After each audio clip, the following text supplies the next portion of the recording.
Shunammite woman.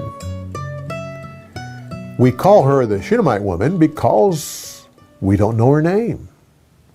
It's interesting that time is given in the story to tell about exactly what was in Elisha's room, from a bed to a chair to a table to a lamp, but time wasn't given to mention her name.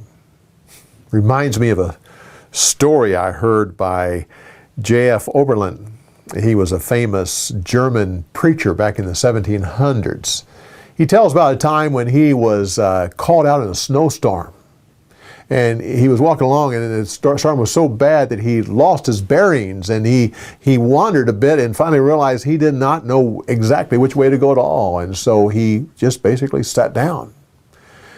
And he sat there, and suddenly a farmer on a wagon came by, saw him, and helped him up into the wagon and took him into the next village.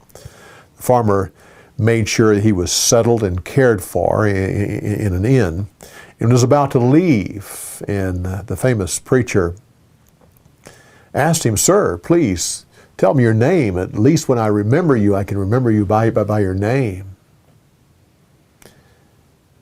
The farmer turned and looked at him and thought a bit and said, "Well, before I do, tell me the name of the Good Samaritan." Pastor Oberlin said, I don't know the name of the Good Samaritan. The Scripture doesn't say. He said, "Well, let's just leave it then that I'll tell you my name when you can tell me the name of the Good Samaritan." With that, he laughed and turned and walked out. Well, in this case right here, we have another person in the Bible who we don't know the name. We do know that she was a powerful personality. She was wealthy.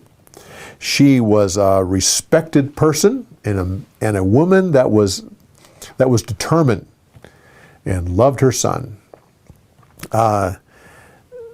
Interesting that in the last session we talked about the school of the prophets, and we talked about how Elisha was over the school of the prophets. Well, from figuring out when certain prophets lived and when they would be raised, there's two prophets that probably studied under Elisha.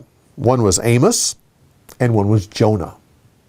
Both of them could well have been under the leadership of Elisha.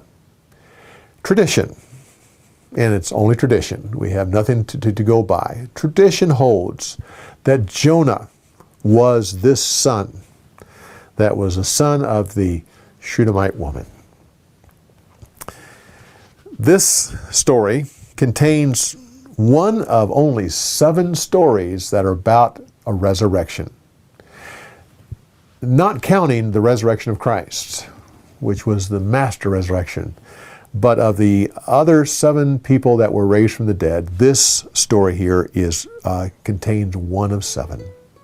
Well, come back next week when we continue on with more insights, story insights about the story of the week.